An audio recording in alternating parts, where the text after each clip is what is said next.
All right, welcome everyone to episode 15 of Business Minds. I'm so excited to have a new guest here from Hilton Hyland. Nice to meet you. Nice to meet you. Thanks for having me, Michael.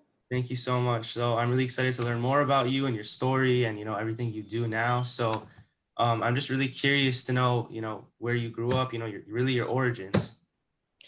So I grew up in Toronto, downtown Toronto, and I grew up in a big family, 7 children from immigrant parents from Pakistan, and I am still am dyslexic, so that means I have a little bit of a learning disability.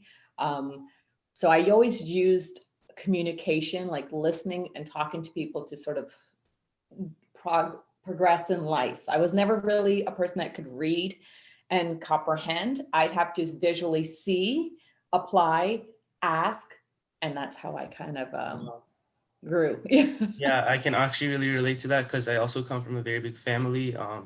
And there's a family of 6. My parents are also immigrants from Iran.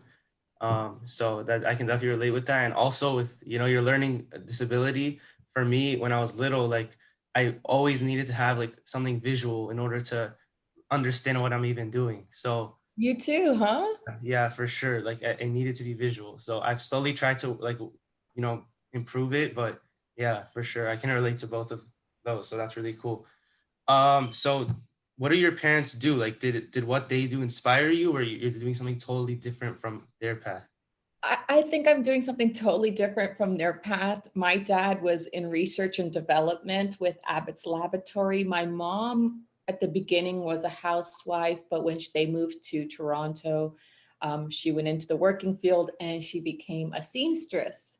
Um, and then I think because I was, a little more challenged in reading and stuff, I was a visual person. So I always wanted to create. Um, so I'd walk on the streets downtown. I get inspired by visual merchandise on the streets, and or like I would see buildings that were painted black with, this is, I'm talking about back in the 70s, like Right. black and like kind of like this. So I would be inspired. I was like, wow, that's so different. So I was always trying different avenues. I went into dental school because my dad wanted me to have more like an academics, like a profession. But when I got in the working field, I was so drawn to magazines, like I was drawn to art. And Yeah, so I was drawn to fashion, and I liked how things changed. And um, I think that's kind of, I was really definitely a different kid. I have 7 siblings too. I'm the only one that kind of dove into the art side. yeah. No, I can relate to that because like a lot of immigrant parents, they really want their kids to be, they want them to have like a secure, what they see as like a secure job, which is like a doctor, Yes, a engineer. lawyer. Yeah, because they're like, if you do this, you're guaranteed success. I don't want you to fail, but it's a little hard for them to see us take a different path. But I think It slowly. is. And I think sometimes you're right, because they're just so stuck in their beliefs that it has to be this way. But I believe success, and this is what I'm a big follower of big like Tony Robbins and a few of these motivational speakers. And I truly feel like success comes from what you love doing. Yeah, for sure. Right. So you've got to love it, because if you're a doctor and you don't like being a doctor, like, then you're not successful in life. That's just personally my view of how things For are. sure. Yeah, I've talked to people who are dentists, orthodontists, and they're just not happy. And it like breaks my heart because like they have such a good job, high position. They own their own practice, but they're not happy. And I feel like it breaks the whole loop because, you have to And be passionate. it's true. And Michael, listen, we only get one life. Exactly. So you might as well try to enjoy that one life that you get, Right. Yeah.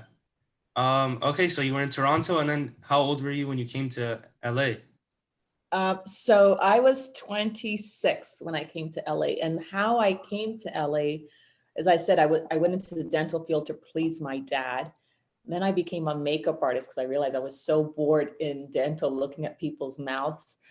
And I was so inspired by fashion and makeup, and I became a makeup artist. And through that, I met the love of my life, and I moved out to LA for him.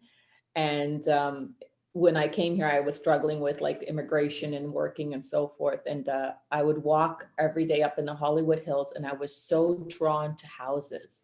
And I would walk and I would see like a neglected backyard or a neglected front yard, and like the house was decrepit. And I'd be like, man, if they could just paint that house, or if they just did the, cleaned up this garden and trimmed back these trees. Like I aesthetically, all I could always do was visualize transformations, like just little things that could really take up the value of a house. Because a house truly, when you're walking in, it's the first impression as the exterior, right? Like, how does that yard look? How does that front appearance look before you even go in? So because I couldn't go into those houses, I would from the outside start already manicuring it and giving it a visual that would be like appealing to anyone that would walk by. For sure, yeah. Like when I'm driving on like Wilshire Boulevard and I see like a really old building, I'm like, why don't they just tear this down and build one? Like it's so ugly. So yeah, Yeah, exactly. And so I think deep inside me there was that desire to want to do this. I just didn't know it at that time when I was 26, because I was already a makeup artist. So I didn't realize there was going to be another career path that was going to come for me. Um, and that only happened years and years later when my marriage ended. I got divorced, and I sat back and I thought, what am I going to do now? In the midst of my marriage, when I was married and I was walking the streets and looking at houses, we had accumulated about 3 or 4 properties under our belt, which I started managing. So right. we'd find things, we'd fix them, we'd put tenants in them, and I was really just doing it for the passion and love of it, and helping, my husband and myself, my ex-husband now, create this form of income for us. Yeah, And when we got divorced, I sat back and I thought, what am I going to do? And I didn't even realize I had a talent until a friend of mine who's a realtor, I was talking to him, Marty Azulay, and he's in the Valley. And I was like, what am I going to do? I'm divorced. How am I going to, what am I going to do? And he's like, you're talented at real estate. Why don't you take that and turn that into a career? And that was coming from a realtor. And he said, you have an ability to connect with people, you listen, and then you go out and you actually create, you do it, and you have a good eye. Like you can actually see what needs fixing, and you can do it on a budget. And that's really a talent when it comes to real estate. And it was like on his recommendation and suggestion that I decided to go to school and get a real estate license. And that was in my 40s, like many, many years later. yeah. And I'm so happy that I followed that suggestion, because it was a desire and a passion that I think I didn't even realize I had when I was doing it until I really got into it. Yeah. So your original plan was just to come to LA, finish dental school, and go back to Toronto, or you were already planning to stay? No, I mean, when I came to LA was gonna be home. It was, even though I had no family here, everyone was in Toronto. I came here for love, for my then boyfriend that turned into my husband. We were together for 8 years. So when I got divorced, I think everyone, including my family, wanted me to come back home. And it might have been the natural and the logical thing to do was to go home and be by the family. But I don't know. I'm so different, Michael. I beat my own drum and I go in my own direction. And I thought, I'm not going to go home defeated, because it felt like defeat to me. I felt like I came to LA.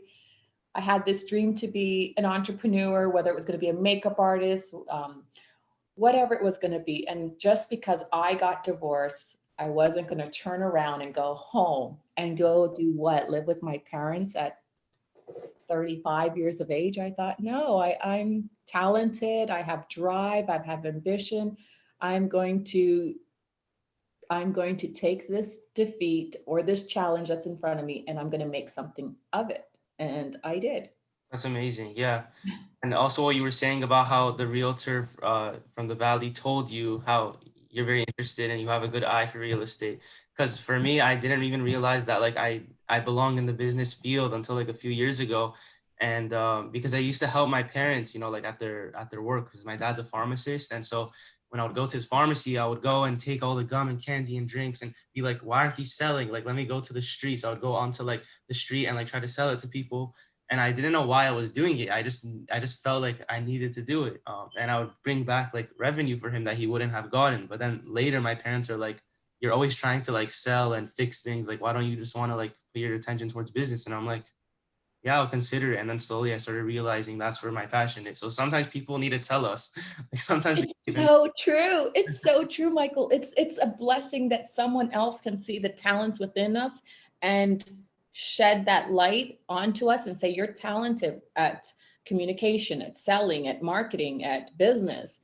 Because you're right. I don't think we see it in ourselves. It's the people around us that see it and really give us that opportunity to go after it. yeah. So let's say like a student, when they're in the younger years wants to or thinks they are passionate in real estate. Do you suggest they get at it right away instead of waiting a little longer? Oh my God, yes. I wish I had gotten my license. Even just getting your license, it's an amazing license to hold. And if you're unsure, I would always say to someone young and youthful is, maybe do an apprentice, maybe just work with someone, see what the business is like, learn what it's all about. And through that, you just never know what doors of opportunity open if you in the process realize I like this, and to start at such a young age. I think it's a wonderful, opportunity. If you're already feeling it, I would say get your license. Even if you don't get your license, maybe work for someone as an intern just to sort of see what everyday routine would be like. And if it's something you like, and then go after your license and get it. For sure. Yeah, that's great advice. So real estate is like it's a very lucrative field, but it's also very competitive, right? Because you're surrounded by a lot of people who are doing the same thing. So like, how do you stand out in terms of promoting yourself? Yeah, real estate, definitely. There are a lot of realtors in the industry. And, I think the way to stand out is it's a lot about you and your character and who you really are. And your ability to really be, connecting with other people. Because I think, like you were on the street selling, you had something that drew people to you to want to Yeah, listen to you, right? yeah, And I think that's what real estate's about. It's about knowing your product, being passionate about your product, and extending that passion and authenticity onto others. Because sometimes, unfortunately, realtors can be perceived as like um, a like scammy car right. salesperson. I don't know why they do that, why they even tag that. I get a little insulted because for me, I don't really do it for a paycheck. The paycheck is great, but I do it because I love it. Like I love when someone calls me and says, "I'm looking for a house," and I love to say, what are you looking for, and what's it, what do you need in it? I love that process the most. I love listening to what that person really wants. If it's a backyard, if it's a view, if it's the square footage, if it's the school district, what is it that they're looking? It's like I become this investigator. Like they give me all this information and I gotta go out there and I gotta find it now for them. And in the process of finding it, I like going and looking at things and like understanding my client to say, I know they'll like this because it's got this, it checks off these boxes. So for me, I don't look at it like a quick paycheck. I look at it for passion of putting someone, I'm matching them to their dream home. Like when you put someone in a home, that's a good 5 to 10 years that person's going to sit there. And that relationship that develops because they put so much trust in you of helping them create that dream. That's in a dream to have a home. It's a big achievement. And when I get to be a part of that, that makes me really excited. And I think that's the difference is when you find an agent that really has your best interest, your success starts from there. For sure. Yeah, definitely you're going to have to market, you're going to have to be out there. But I think word of mouth also travels a lot too about who you are and what you do. Yeah, I think even I've noticed this. Like people can get the vibe from the agent or whatever the developer whatever because they can see if they're really trying to just sell you something and get you over with or if they really want to find the best thing for you and what's right for you. So I get that vibe from Right. you. So that's great. So your Yeah. advice to make sure you're interested in real estate and passionate before getting into it because Yeah, don't go in it too because you think it's a quick dollar. It's not a quick dollar. There are so many people that go into it and will barely cut a deal and make $10,000 in a year. and will jump out of it because they think it's such a big money making machine, or it's quick dollars. It's not. It's a lot of hard work and a lot of commitment, and you really do have to come from a place of wanting to help others. For sure.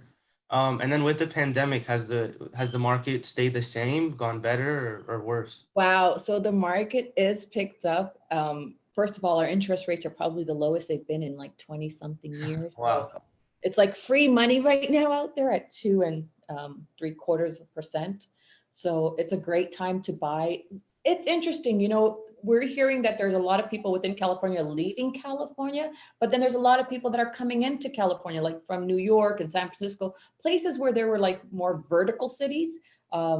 Being in condominium and high rise, they don't want to live that life, especially since the city's shut down. There's really nothing to do. So I find people are leaving the core of the cities where it's shut down and wanting more room. So the valley's actually picked up quite a bit. The west side was always the side to be, but now it's become the valley because the valley has a lot of land. And so you're getting more for your dollar, a backyard, things that are becoming more important during the pandemic.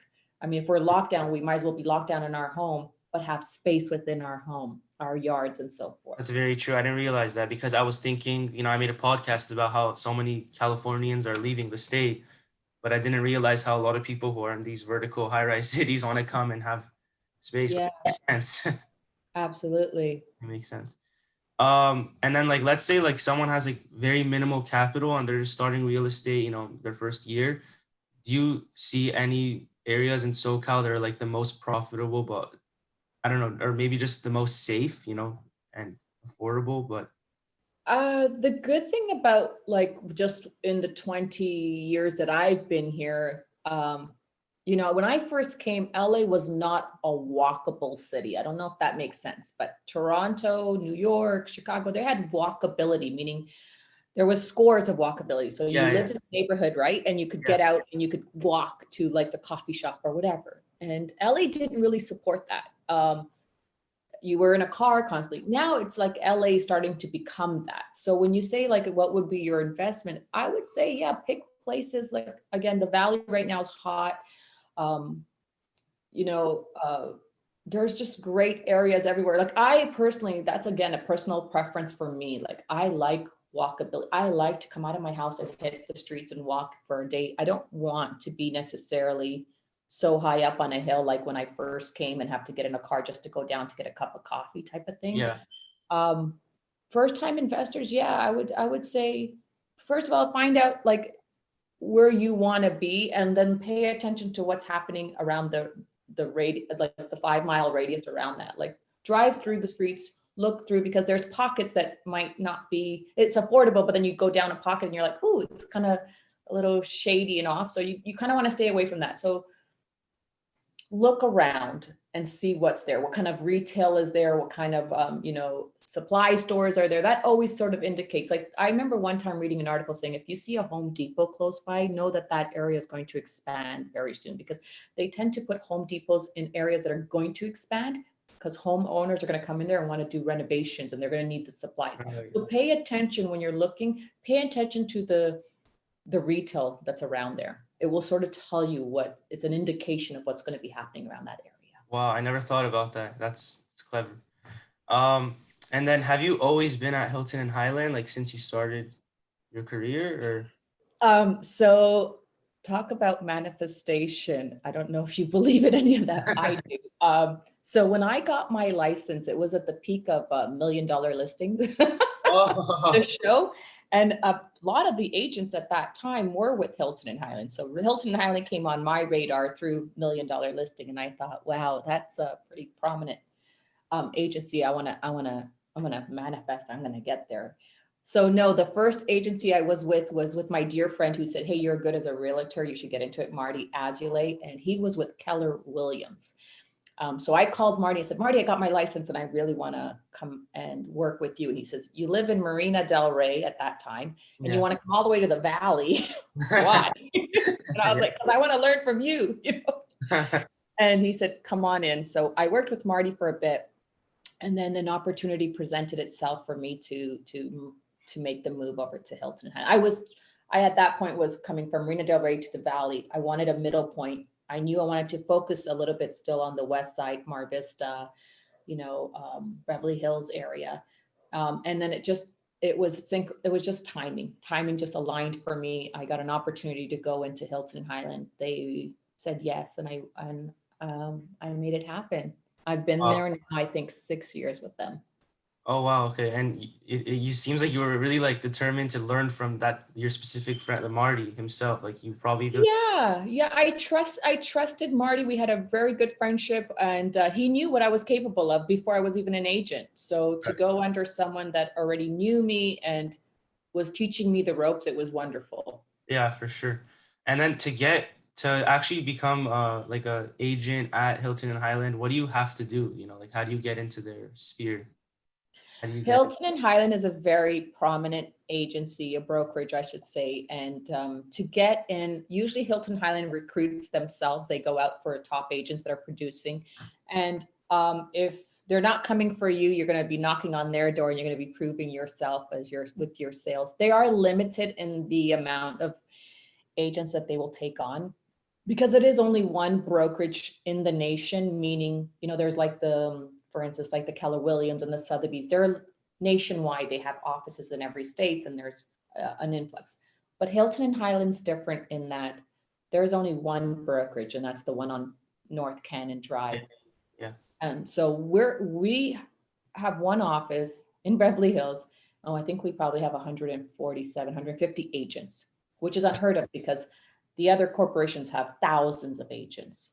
Yet we dominate the industry because of the type of listings that we actually acquire, like the agents that are Rolodex of the agents and their links of their clients and the amount of properties that we sell, the tag on that property. So like $150 million property. So like that's what sets us apart is we have a global reach within North America and overseas. Like we are pretty dominant in real estate, but we only do it out of one office. Yeah. So let's say for a second, like the pandemic didn't exist. Are you guys just all in the office at the same time every day?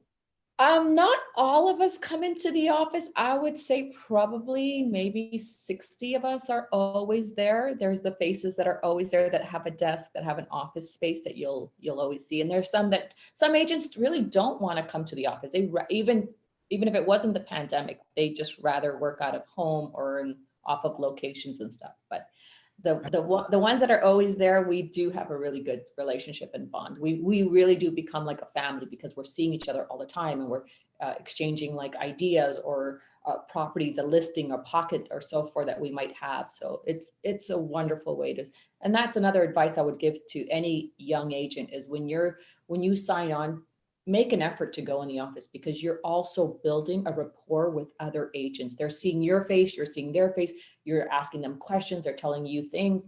And that's really how business sort of happens. It's just a form of communication with other people and building a relationship and expanding it out. For sure. And then I'm just curious, like now that you're, an agent, are you like not taking offers from like lower priced homes and stuff because you've just built your way up, or you're still open to like every range? Do you know what I mean? Because I know. You know, uh, I'm open to every range, and most agents should be, I would think. Because as you grow and expand, you want to bring on an assistant or you want to bring on someone, and let's say an assistant comes in, you can sort of offset some of that work to a newer agent, like a newer helping buyer's agent. So that's an opportunity. So why would you lose it? You're just, no, I don't want to ever be tagged as that. I don't take it unless it's X amount of dollars. Yeah. No. All right. I think for me that's it, but I really just wanted to thank you, for your time Oh, and for coming my on. pleasure. So, Michael, I want to ask you, would you like to get into real estate? Because I think it's great what you're doing. And how did you get inspired by this? Yeah, so actually I recently I realized that I do want to get involved in real estate. My dad, as I told you, he's a pharmacist, but he also on the side invests in real estate. And so I've been, following him as he goes to his properties and managing them. And so I slowly just got interested. I would like at some point just interrogate him with a bunch of questions when we're in the car or whatever. As we're driving, ask like, why isn't this house like this? Why doesn't someone, rebuild and renovate this building. So, you know, he would answer all my questions. It's nice. He would get a little furious and annoyed because I would literally like go question after question. But yeah, I mean, we're kind of surrounded by it in Beverly Hills on its own, because there's so many properties here, and it's Beverly Hills is just it's its own thing. Like there's no other replication of it anywhere in the world. So I mean, just being here, going to Beverly Hills High, so many people in the community here that are involved, it's kind of hard not to notice it, but I have also realized that I've been interested in it. So I figured why not, you know, expand, learn from more people, talk to people like you who are, you know, involved in the field, and see really how much I love it and make sure that I do. So Good for you. Yeah, keep asking the questions. The only way we learn. Ask, and you'll just keep getting answers yeah, and direction. for Good sure. for you. I wish I could go back and start at 22. I mean, Hey, yeah, it's never too late to start. yeah. I think that's the most important advice you gave. Start as early as you can. Absolutely. Yeah, for sure. Yeah. All right. I want to thank you though for just coming on a Saturday morning, and speaking with Oh, you're so welcome. Yeah, it was a pleasure, and all the best to you. Keep doing all the great work you're doing. you. You too. I hope the same for you. Thanks, Michael. Have a great day, afternoon. Take care.